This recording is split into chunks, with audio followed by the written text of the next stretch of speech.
Baik.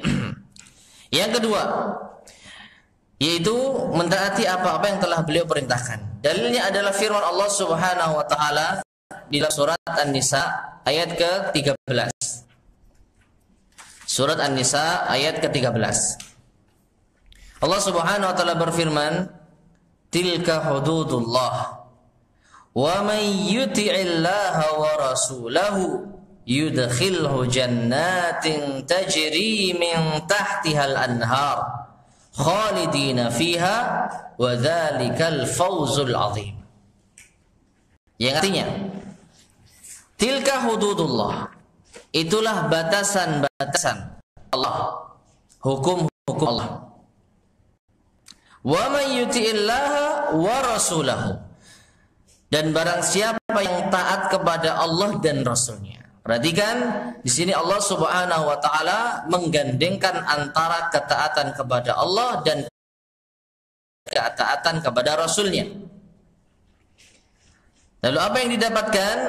Yudkhilul jannat, Allah akan masukkan ia ke dalam surga-surga. Tajri min tahtihal anharu khalidina fiha, yang mengalir di bawahnya sungai-sungai, mereka kekal di dalamnya. Wa dzalikal fawzul azim, dan itulah kemenangan yang besar. Surat An-Nisa ayat ke-13. Ya, jadi di sini Allah Subhanahu wa taala menjadikan orang yang taat kepada Allah dan taat kepada Rasulnya masuk apa? Surga. Ya, masuk surga. Ini menunjukkan wajibnya kita mentaati apa yang beliau perintahkan. Dan juga firman Allah Subhanahu wa taala dalam surat An-Nisa ayat ke-80. May yuti'ir rasula faqad ata'a Allah wa man tawalla fama arsalnaka 'alaihim hafidha. Yang artinya, barang siapa mentaati Allah, barang siapa mentaati Rasul, yaitu Muhammad sallallahu alaihi wasallam, maka sesungguhnya ia telah mentaati Allah.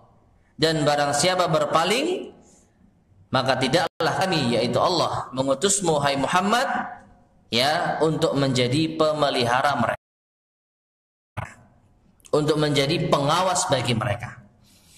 Nah, di dalam ayat ini, ma'asyar muslimin rahimani wa rahimakumullah, ada faedah yang perlu untuk kita renungkan bersama. Bahwasanya orang yang mentaati Rasulullah sallallahu alaihi wasallam, maka secara otomatis dia telah mentaati siapa? Allah. Ya, orang yang taat kepada Rasulullah sallallahu alaihi wasallam, maka otomatis dia telah mentaati Allah Subhanahu wa taala. Dan ini menunjukkan tidak akan pernah ada pertentangan antara hadis, antara sunnah dengan Al-Qur'anul Karim. Tidak ada pertentangan antara perintah Rasulullah dan perintah Allah Subhanahu wa taala.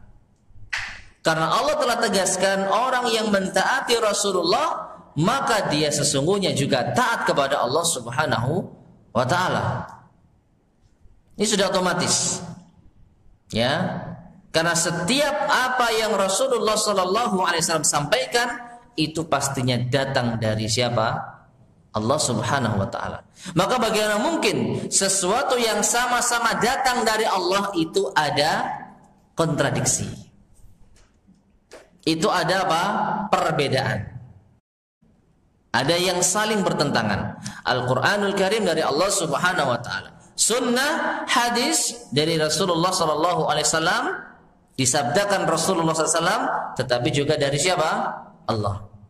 Maka bagaimana mungkin dua wahyu yang berasal dari satu sumber ini bertentangan?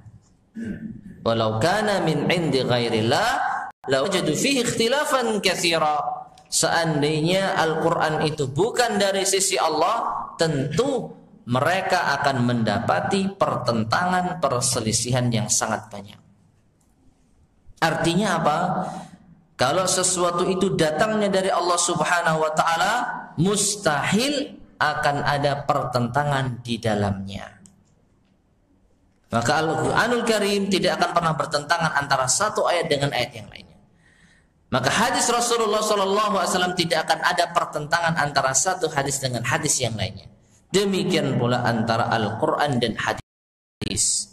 Tidak akan mungkin ada pertentangan. Waalaikumsalam warahmatullahi wabarakatuh. Sehingga apabila ada kesan, ada hal yang nampaknya bertentangan, maka kita kembalikan kepada ahlinya. Fas'alu ahla dzikri in kuntum la ta'lamun. Maka tanyakanlah kepada ahlu zikr, kepada ahlul Quran, kepada ahlu sunnah jika kalian tidak mengetahuinya. Jangan sampai kita lancang terhadap Al-Quranul Karim, terhadap hadis Rasulullah SAW. Hadis ini bunyinya demikian, hadis itu bunyinya demikian, maka ini saling bertentangan. Ayat ini bunyinya demikian, hadis bunyinya demikian, lalu bertentangan. Maka kita lebih memilih Al-Quran daripada hadis. Karena Al-Quran derajatnya lebih tinggi, sedangkan hadis ini derajatnya lebih rendah. Maka ini adalah kebatilan. Kebatilan. Dari sinilah muncul kelompok dan pemikiran ingkarus sunnah. Ingkarus sunnah, yaitu orang-orang yang mengingkari sunnah meskipun mereka menamakan diri mereka dengan Qur'aniyun, kelompok yang mengagungkan Al-Quran. Ya, mereka berada di balik topeng yang sangat-sangat menipu. Qur'aniyun, ahli Quran. Siapa yang gak senang dengan ahli Quran? Tapi ternyata di balik itu mereka mengingkari sunnah. Makanya para ulama kita lebih cocok kalau mereka dinamakan ingkarus sunnah daripada Qur'aniyun. Karena ahli Quran tidak akan mungkin mengingkari as-sunnah. Ahlul Quran tidak akan mungkin menentang as-sunnah. Bahkan Al-Quran dan as-sunnah akan senantiasa berjalan berbarengan. Sehingga kalau ada yang nampaknya bertentangan antara Al-Quran dan as-sunnah, maka pasti ada yang kurang dari pemahaman diri kita. Jangan salahkan ayatnya, jangan salahkan hadisnya. Karena Al-Quran dan hadis bersumber dari satu, yaitu Allah Subhanahu wa ta'ala. Sedangkan akal kita lah yang belum bisa mencernanya. Maka bertanya kepada ahli ilmu. Jika kita tidak mau bertanya, maka kita wajib beriman kullum min indi rabbina. Semuanya dari sisi Rabb kami. Ya, maka kita yang merasa kurang, ilmu kita lah yang kita salahkan. Akal kita lah yang kita salahkan. Bukan Al-Quran dan sunnahnya yang kita pertentangkan. Ya, maka ayat ini menunjukkan dengan jelas, orang yang taat kepada Rasul faqad ata Allah, maka sesungguhnya dia telah taat pula kepada Allah Subhanahu wa ta'ala. Allah yang mengutus Rasulnya. Lalu ketika Rasulullah menyampaikan dakwah, kok ditentang, tidak ditaati, maka pada hakikatnya dia juga telah menentang siapa? Allah. Ya, jadi faedah dari ayat ini, orang yang taat kepada Rasulullah otomatis dia taat kepada Allah. Demikian pula orang yang menentang Rasulullah otomatis dia juga menentang siapa? Allah. Ya, seorang Rasul itu adalah utusan. Dan ketika kita menolak seorang utusan, pada hakikatnya kita juga menolak yang mengutusnya. Ya.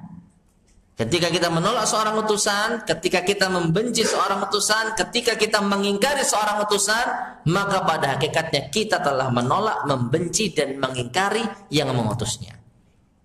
Ini otomatis. Taat kepada Rasul, maka taat kepada Allah. Ingkar kepada Rasul, maka ingkar kepada Allah.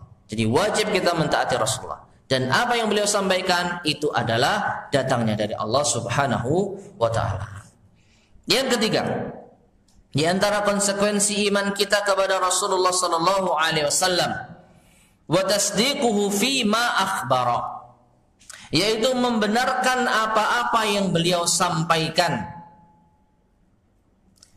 Membenarkan berita-berita, kabar-kabar yang beliau telah kisahkan.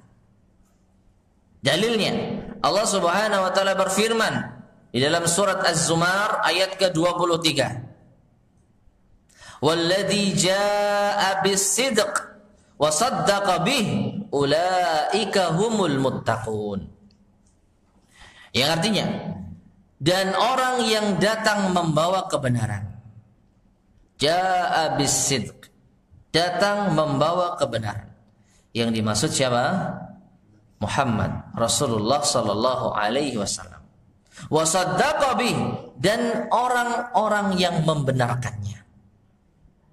Yaitu siapa? Umatnya yang beriman kepadanya. Dan di sini Allah menggunakan kata membenarkannya.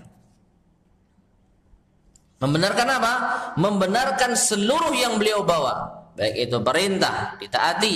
Baik itu kabar, dipercaya. Maka mereka itulah orang-orang yang bertakwa.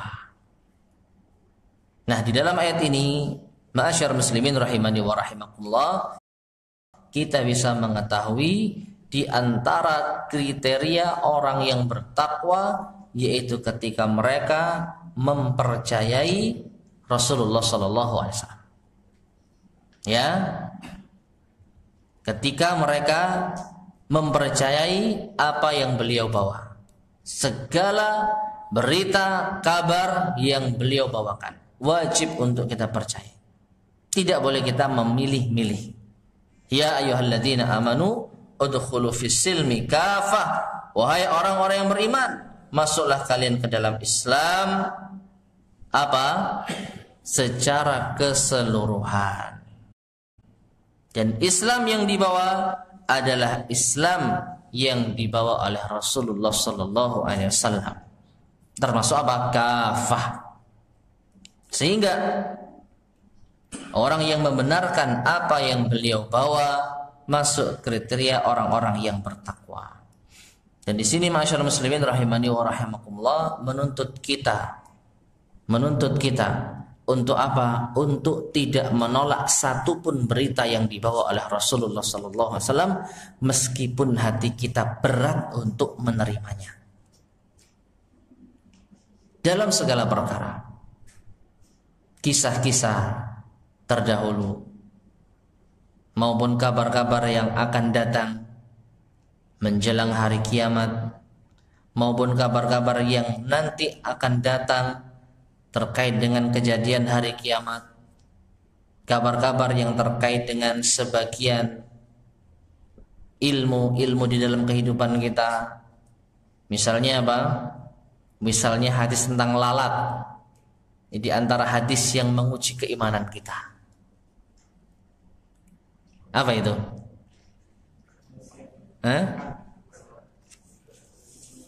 Kalau ada lalat? Nah, Rasulullah SAW bersabda, "Idza apa itu? Idza lupa saya, Allah alam. Idza waqa'at dubabu fi ina'i ahadikum falyaghmishu." Ya, jika ada lalat masuk ke salah satu bejana kalian, falyaghmishu, maka tenggelamkan dia. Tsummal yatrah, lalu buang lalatnya.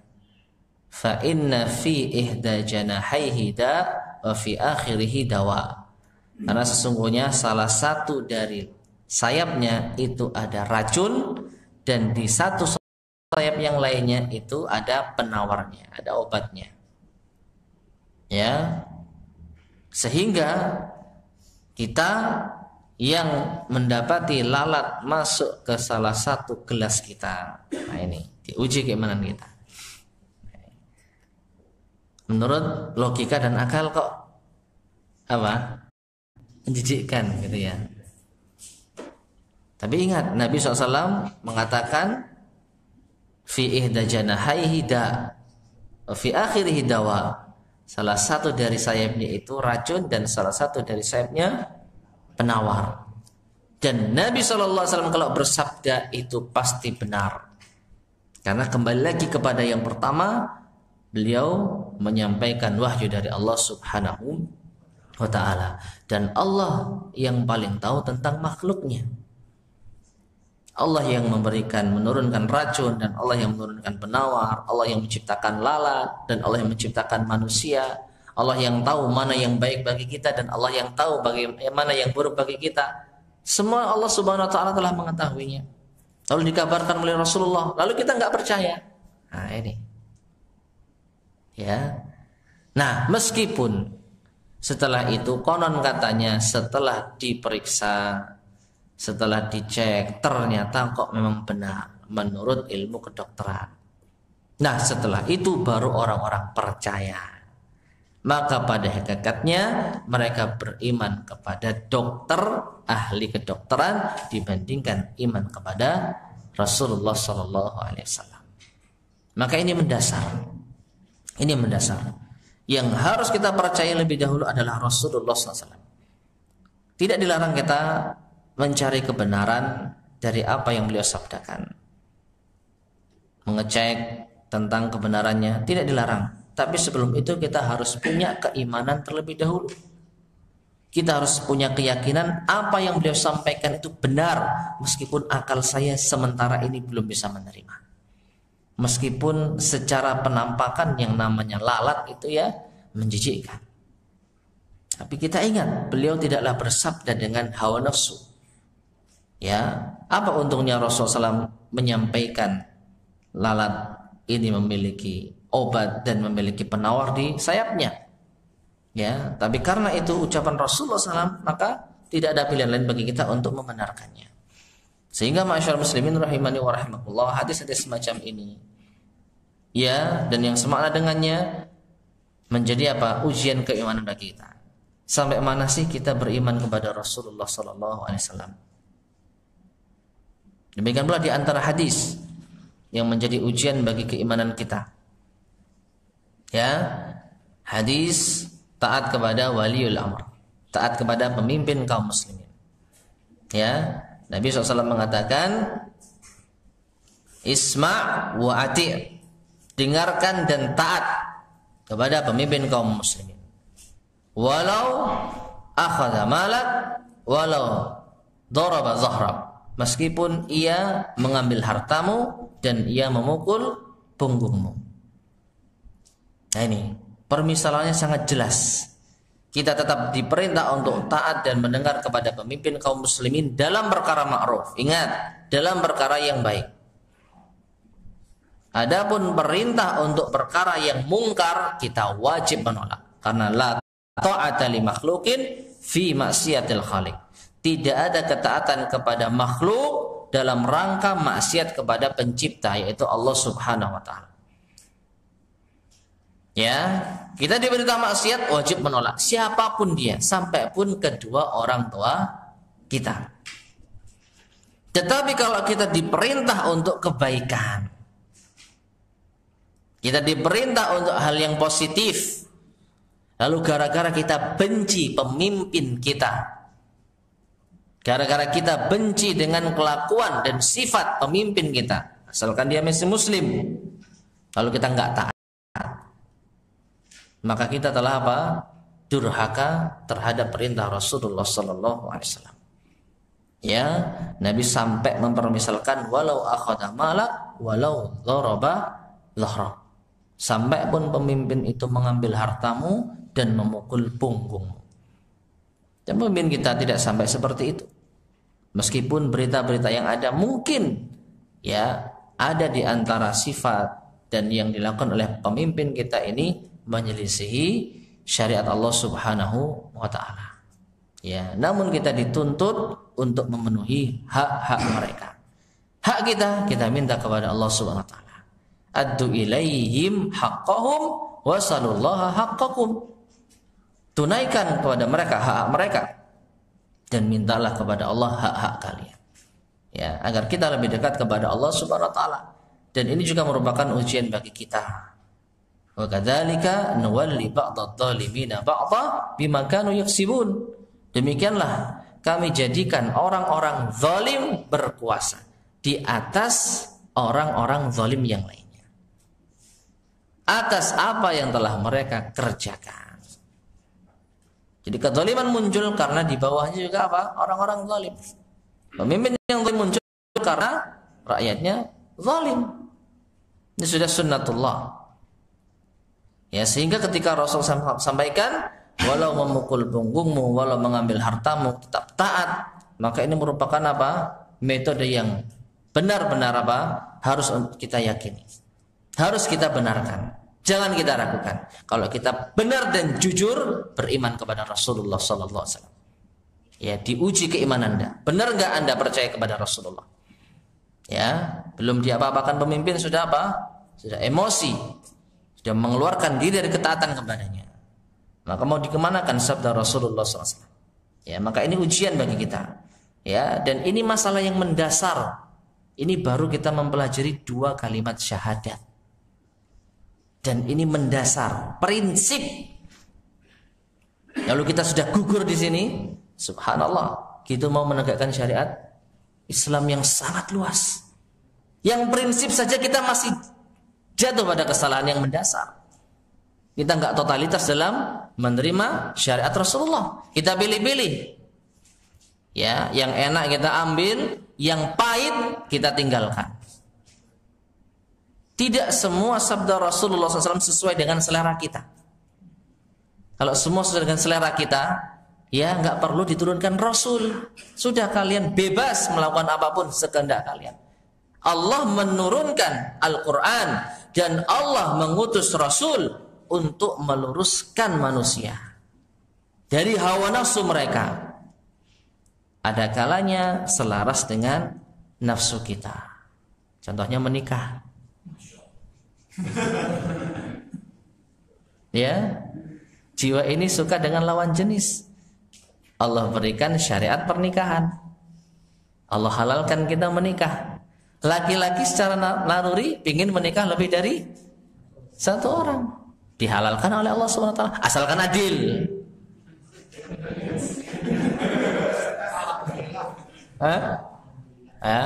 Asalkan adil. Ya, Allah halalkan. Nah, ini selaras dengan apa? Keinginan kita. Kita mau makan silahkan, asalkan jangan yang haram. Ya, asalkan jangan yang haram. Dan banyak lagi, banyak yang selaras dengan keinginan kita. Tapi tidak semuanya selaras dengan keinginan kita. Diri kita benci ditolimi, diambil hartanya, dipukul punggungnya. Pemimpin mengatakan A, kita inginnya B. Ya, benci kita. Tetapi ternyata ini sabda Rasulullah. Ujian keimanan bagi kita. Maka kita diuji di sini. Benar enggak kita totalitas dalam beriman kepada Rasulullah sallallahu alaihi wasallam? Dan sekali lagi ini mendasar. Ini kita belum berbicara tentang syariat yang sangat luas, yang sangat indah. Ini masih prinsip dasar. Ya, syahadat ini rukun pertama. Asyhadu an la ilaha illallah wa asyhadu anna Muhammadar Rasulullah. Lalu bagaimana mungkin kita ingin menegakkan syariat yang begitu indahnya, yang begitu luasnya, lalu kita gugur baru di syahadat Muhammad Rasulullah. Ya, maka ma'asyar muslimin rahimani wa rahimakumullah, konsekuensi yang sangat-sangat perlu untuk kita renungkan. Setiap apa yang beliau sabdakan wajib untuk kita benarkan. Nah, dan juga firman Allah Subhanahu wa taala, ayat yang kedua yang dibawakan oleh Al-Ustaz hafizahullah taala. Wa ma yantiqu 'anil hawa in huwa illa wahyu yuha. Dan tidaklah yang diucapkannya itu, yang diucapkan siapa? Rasulullah sallallahu alaihi wasallam. Ya, anil hawa menurut hawa nafsunya, menurut keinginannya. In huwa illa wahyu yuha. Tidak lain Al-Quran itu adalah wahyu yang diwahyukan kepadanya. Dan ini juga bisa mencakup as-sunnah. Karena yang diucapkan Rasul, Al-Quran dan as-sunnah. Ya, jadi yang diucapkan Rasulullah SAW, Al-Quran dan as-sunnah. Dan semuanya itu tidak atas dasar hawa nafsu beliau. Dan beliau hanya ditugaskan sebagai apa?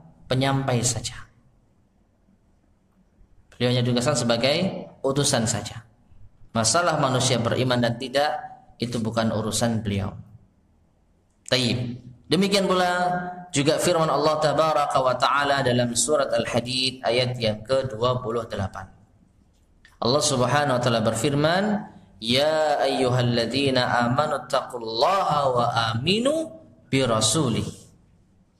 Wahai orang-orang yang beriman, bertakwalah kalian kepada Allah dan berimanlah kepada Rasulnya. Ya, dan aslul iman adalah at-tasdiq al-idhani. Seorang dikatakan beriman tatkala ia membenarkan dan tunduk. Jadi konsekuensi kita beriman itu kita harus membenarkan dan kita tunduk terhadap apa yang dibawa oleh Rasulullah sallallahu alaihi wasallam. Dan ini sekali lagi masyarakat muslimin, banyak ujian-ujian yang harus benar-benar kita lulus di dalamnya. Betapa banyak sabda Rasulullah SAW yang belum kita ketahui. Ya, dan di sana nanti pasti ada tambahan ilmu. Apa yang belum kita ketahui lalu kita sebelumnya belum mempercayainya dan belum mengimaninya, maka tambahan ujian bagi kita. Demikian pula apa yang telah kita ketahui, ternyata pas kita mendapatkan ujian di sana. Contoh yang tadi, dengan gayanya kita harus beriman kepada Rasulullah SAW. Nabi mengatakan idza waqa'ad dubabu fi ina'i ahadikum falyaghmis. Ini dalilnya. Ternyata apa? Di dekatnya ada air minum, masuk lalat. Nah ini. Aduh. Baru nyampaikan hadis. Tapi kok jijik ya? Nah ini. Ya, maka ini benar-benar harus apa? Konsisten kita. Dan sekali lagi kalau kita jujur dalam beriman kepada Rasulullah SAW, insya Allah akan berikan kita petunjuk dan hidayahnya. Ya, asalkan kita apa? Bersungguh-sungguh. Walladzina jahadu fina lanahdiyannahum subulana. Dan orang-orang yang bersungguh-sungguh fina di jalan kami, di jalan Allah, maka niscaya kami akan berikan petunjuk jalan-jalan kami. Ya, kalau kita sudah ada keinginan, ya Allah, aku ingin taat kepada Rasul, aku ingin membenarkan setiap ucapan Rasul, insya Allah Allah akan memberikan kita hidayah. Hidayah apa? Taufik atau irsyad? Taufik. Karena irsyad kita sudah dapat, kita sudah tahu hadisnya, sudah tahu sabda Rasulullah SAW. Tapi kita mendapatkan ilham untuk bisa mengikuti, mengamalkan hidayah irsyad tersebut, kita butuh taufik dari Allah Subhanahu wa taala. Ya, jadi kalau kita masih ada keraguan, masih ada was-was, ya Allah, sabda Rasulullah yang jelas ini kok saya masih ragu, minta kepada Allah hidayah. Allah akan beri kita hidayah tersebut. Baik, yang keempat, di antara konsekuensi dari mengimani Rasulullah sallallahu alaihi wasallam adalah ijtinabu manaha anhu wa zajara, yaitu menjauhi diri dari apa-apa yang beliau larang. Manaha anhu, apa yang beliau larang, wa zajara, dan peringatkan. Dalilnya dalam surat Al-Hasyr ayat yang ke-7. Surat Al-Hasyr ayat yang ke-7. Allah Subhanahu wa taala berfirman, "Wa ma ataakumur rasulu fakhuduhu wa ma nahakum anhu fantahu wattaqullaha innallaha syadidul iqab." Yang artinya, dan apa-apa yang diberikan Rasul kepadamu, maka terimalah, maka ambillah. Dan yang dibawa Rasulullah banyak perintah, ya, kabar berita, anjuran, nasihat, dan lain sebagainya. Dan apa-apa yang dilarangnya bagimu, dilarang Rasulullah untuk kalian, fantahu, maka hentikanlah, tinggalkanlah. Dan bertakwalah kalian kepada Allah, karena sesungguhnya siksa Allah amatlah keras. Siksa Allah amatlah keras. Nah, di sini ma'asyar muslimin rahimani wa rahimakumullah, termasuk konsekuensi kita beriman kepada Rasulullah sallallahu alaihi wasallam, yaitu menjalankan perintahnya dan menjauhi segala larangannya. Ya, dan menjauhi segala larangannya. Lalu bagaimana jika kita jatuh pada maksiat? Bagaimana jika kita terjatuh pada dosa? Sedangkan Rasulullah SAW mengatakan kullu bani adama khata'. Setiap anak Adam itu pasti punya salah. Ya, apakah kita telah melanggar ayat ini ketika kita melakukan apa yang Rasulullah SAW larang? Maka wallahu a'lam bishawab, jawabannya adalah selama kita masih meyakini dosa yang telah kita lakukan.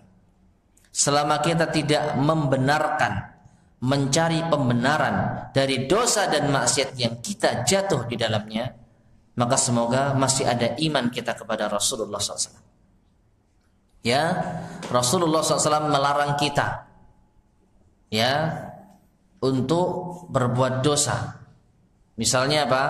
Tidak diperbolehkan kita memboikot saudara kita Muslim, tidak tegur sapa lebih dari berapa hari? 3 hari. Ternyata kita lebih dari 3 hari kita masih marah-marahan. Kita masih tidak tegur sapa. Ya, berarti kita apa? Telah melanggar larangan Rasulullah SAW.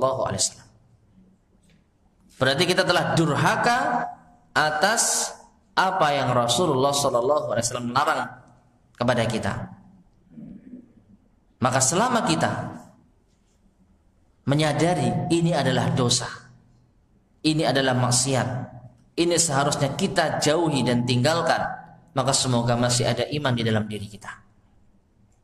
Namun kalau kita sudah membenarkan, mencari pembenaran, menghalalkan dosa dan maksiat, maka saat itulah kita telah terjatuh pada poin yang keempat ini, yaitu kita apa? Telah gugur di dalam mengamalkan konsekuensi iman kepada Rasulullah.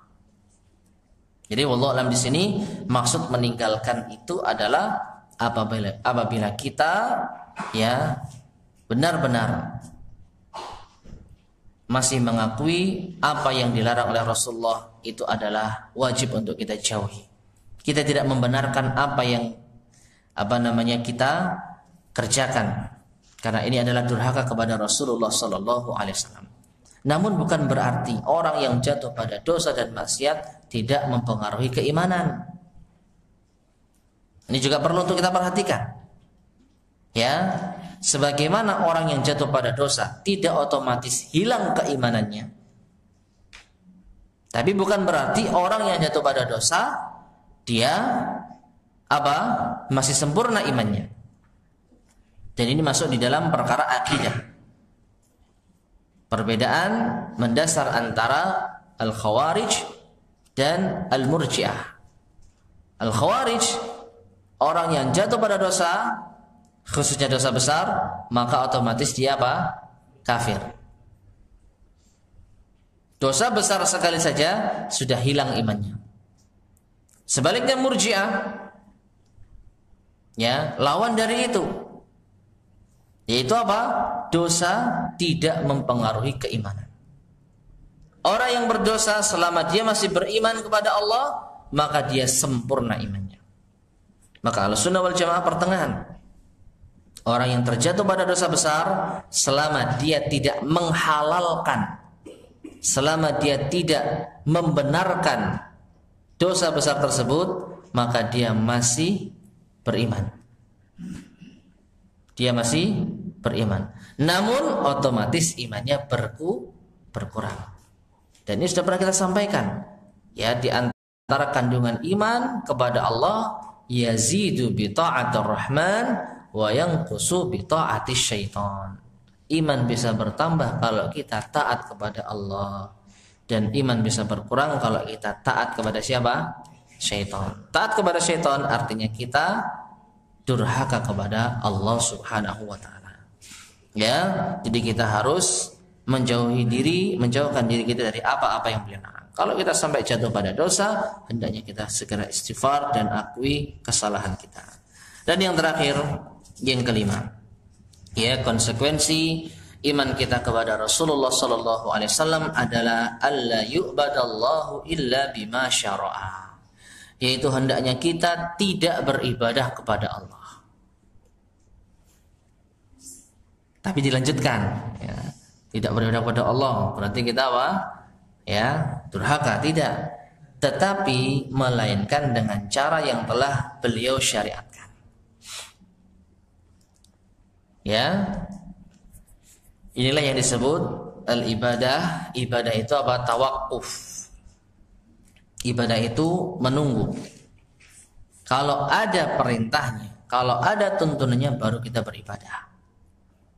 Tapi kalau tidak ada tuntunannya dan tidak ada perintahnya, kita tidak beribadah. Ya. Dan khususnya di sini adalah ibadah yang memang jelas-jelas ada petunjuknya dari Rasulullah SAW. Ketika kita beribadah, menjalankan perintah Allah, namun tidak sesuai dengan petunjuk Rasulullah SAW, maka di sini ada kecacatan iman kita kepada Rasulullah sallallahu alaihi wasallam. Ya, kita beribadah tetapi tidak mengikuti petunjuk Rasulullah sallallahu alaihi wasallam. Maka kita telah apa? Jatuh pada kesalahan. Artinya, kita wajib beribadah kepada Allah menurut apa yang disyariatkan dan dicontohkan oleh Nabi Muhammad sallallahu alaihi wasallam. Kita wajib ittiba kepada beliau sallallahu alaihi wasallam. Inilah yang dimaksud dengan ittiba, mengikuti, mencontoh, meneladani. Allah Azza wa Jalla berfirman di dalam surat Ali Imran ayat 31. Surat Ali Imran ayat ke-31. Qul in kuntum tuhibbunallaha fattabi'uni yuhibbukumullah wa yaghfir lakum dzunubakum. Wallahu ghafurur rahim.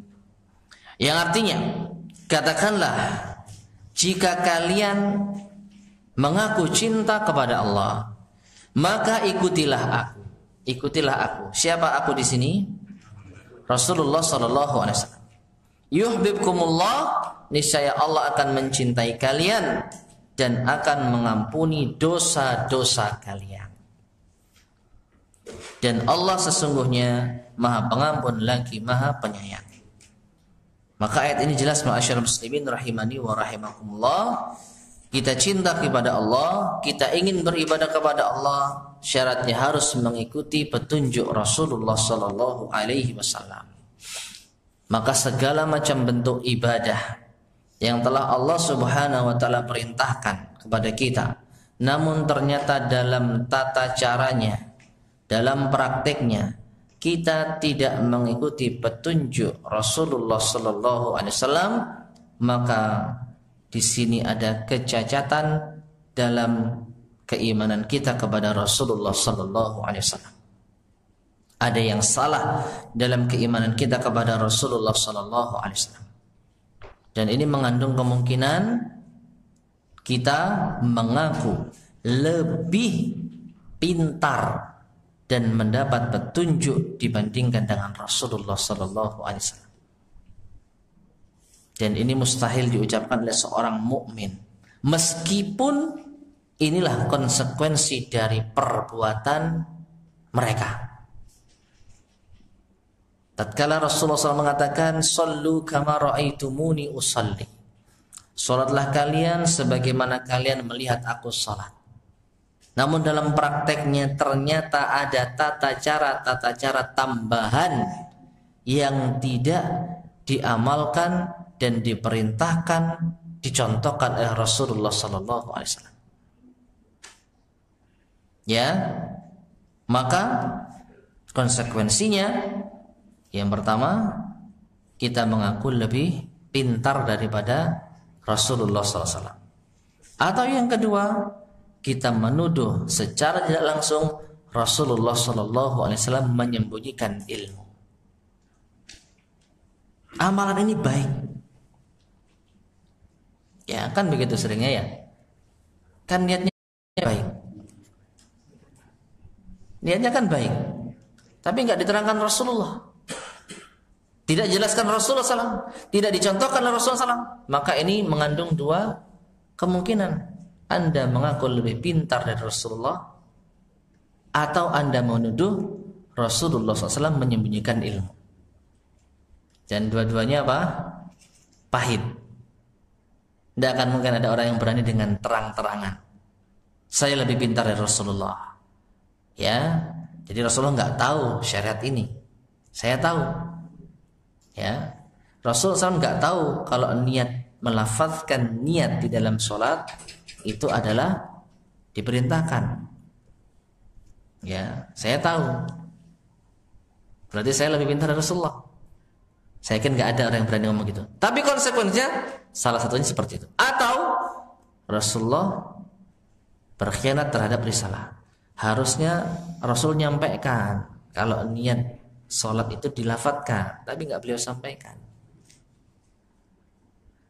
Ada yang berani ngomong seperti itu? Nggak ada.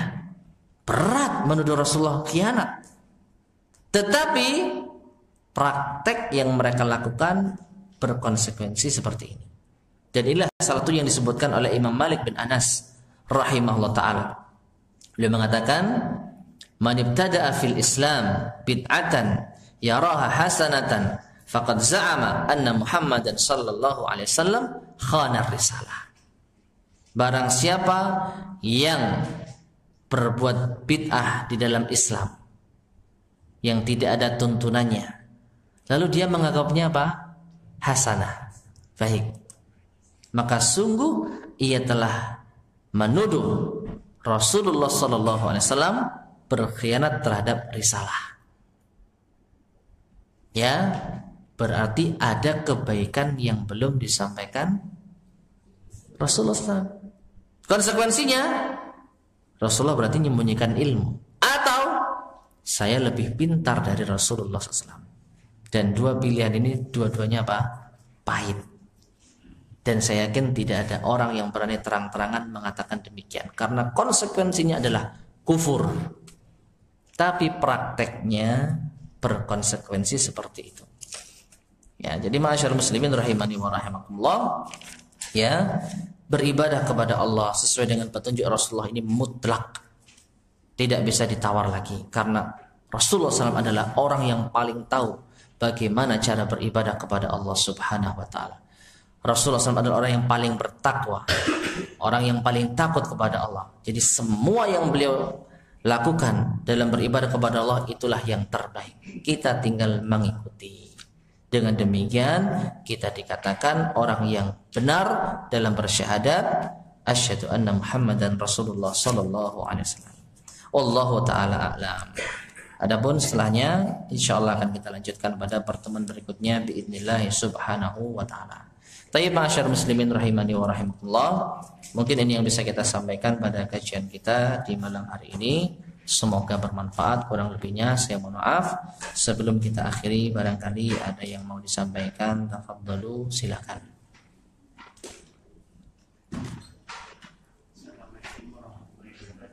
Assalamualaikum.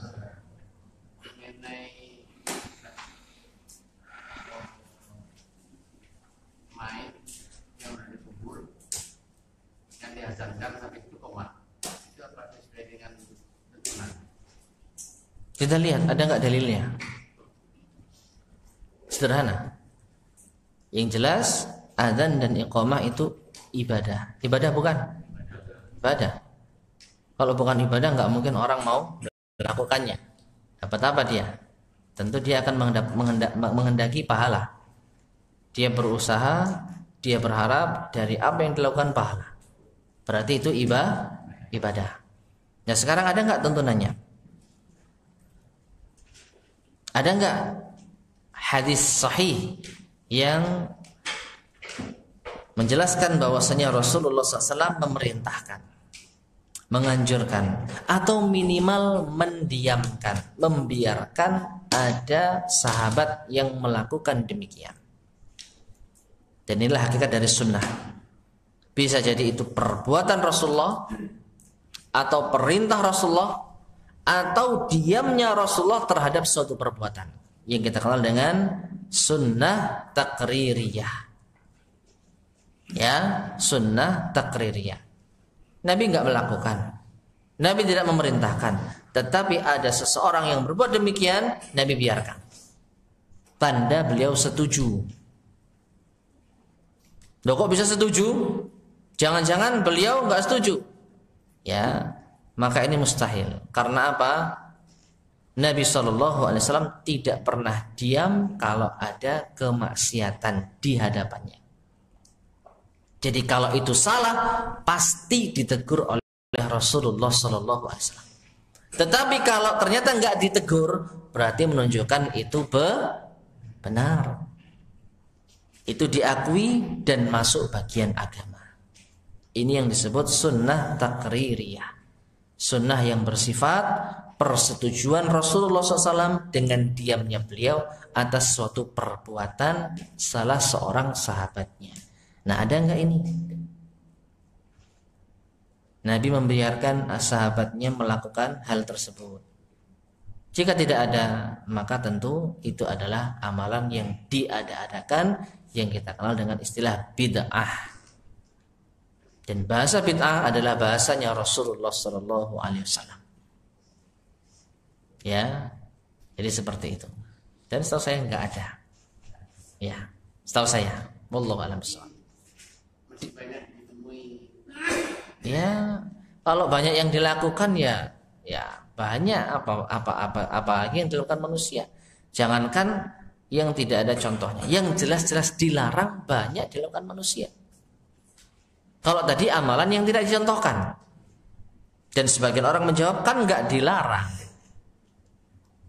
Nah ini kan nggak dilarang. Mana larangannya kita? Nggak boleh adzan ketika apa? Mana larangannya? Nggak ada. Nah ini kalau ibadah yang ditanya bukan larangan, tapi mana contohnya? Jadi yang nggak dicontohkan saja banyak yang melanggar. Afwan, yang dilarang saja masih banyak yang melanggar, apalagi yang tidak dicontohkan. Ya, syirik dilarang oleh Rasulullah SAW, tapi banyak kaum muslimin yang terjatuh di dalamnya. Nah ini, jadi itu hanya alasan saja, kan nggak ada larangannya, itu hanya alasan saja. Pada hakikatnya ini karena sesuai dengan hawa nafsu. Mereka nggak mau mengikuti petunjuk Rasulullah. Dan konsekuensinya dua tadi. Apa?